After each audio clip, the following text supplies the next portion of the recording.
বন্ধুরা, আপনারা সবাই কেমন আছেন? আশা করি সবাই ভালো আছেন। গল্পটি শুরু করবার আগে আপনাদের কাছে ছোট্ট একটা রিকোয়েস্ট করব। আপনারা যারা এখনো পর্যন্ত এই চ্যানেলটিকে সাবস্ক্রাইব করেননি, সবাই সাবস্ক্রাইব করবেন এবং গল্পটি ভালো লাগলে প্রচুরভাবে শেয়ার করবেন। আপনাদের ভালোবাসায় এই চ্যানেলটি আশা করি 1 মাসের মধ্যে 1000 সাবস্ক্রাইব পূর্ণ করবে। তবে আসুন আজকের আমাদের গল্পটি শুরু করি। আজকের গল্পের নাম দক্ষিণ পুকুর। আমি একটা ছোট্ট গ্রামে বাস করি। গ্রামের নাম শিয়ালতলি। তখন আমার বয়স খুব কম। একদিন আমার দাদুর সঙ্গে এক বন্ধুর বাড়িতে গিয়েছিলাম। দাদুর বন্ধুর বাড়ি থেকে বেরোতে বেরোতে অনেক রাত হয়ে যায়। প্রায় হাঁটা পথ। বাড়িতে ফিরতে 1 ঘন্টা মতো সময় লাগবে।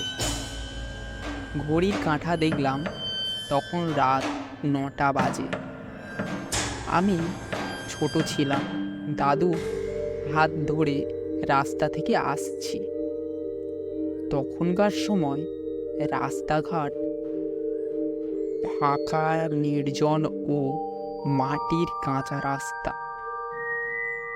প্রায় জনশূন্যহীন জায়গার মাঝখান থেকে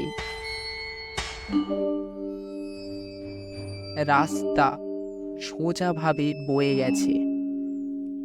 আমি আর দাদু সেই রাস্তা দিয়ে বাড়ির দিকে আসছি। শুনতে পেলাম অজস্র শেয়াল কুকুরের ডাক দূর থেকে ভেসে আসছে।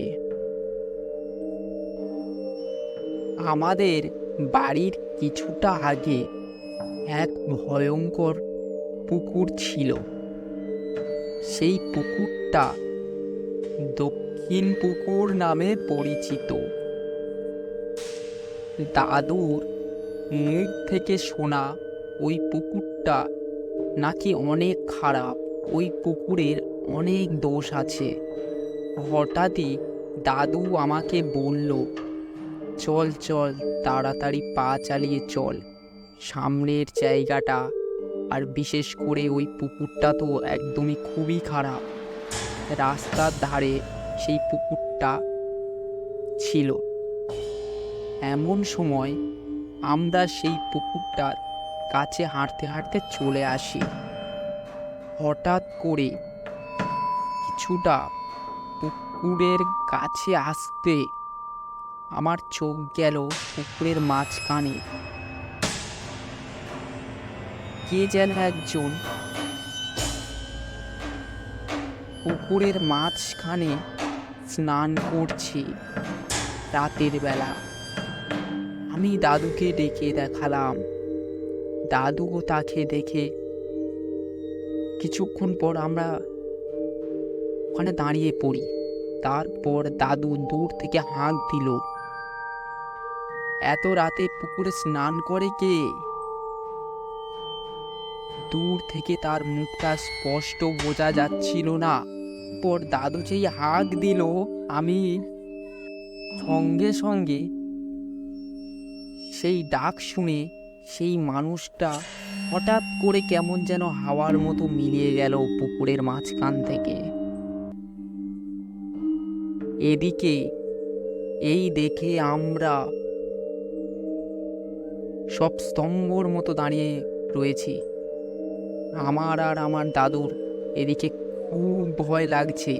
হঠাৎ করে দাদু আমাকে বলল, চল চল বাড়িতে, আজ আমরা নির্ঘাত ভূতের খপ্পরে পড়েছি, ভালোই ভালোই ফিরলে হয়।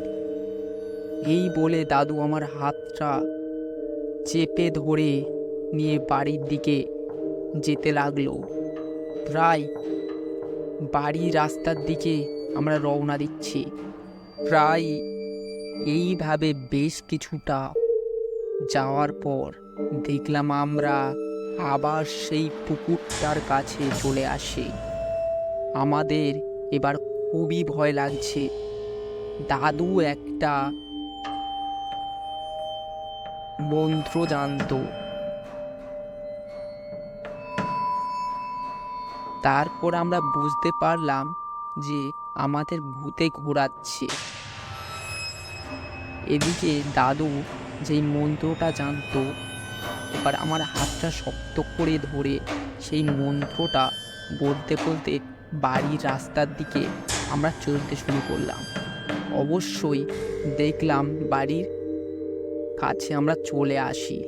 তখনই আমরা বুঝতে পারলাম যে দাদু ওই সেই মন্ত্রটা পাঠ করছিল বলে হয়তো ভূতটা আর আমাদের ঘোরাতে পারেনি। তারপর আমরা বাড়িতে চলে এলাম। বন্ধুরা, আপনাদের গল্পটা কেমন লেগেছে? আপনাদের কেমন ধরনের গল্প পছন্দ তা কমেন্টে অবশ্যই জানাবেন।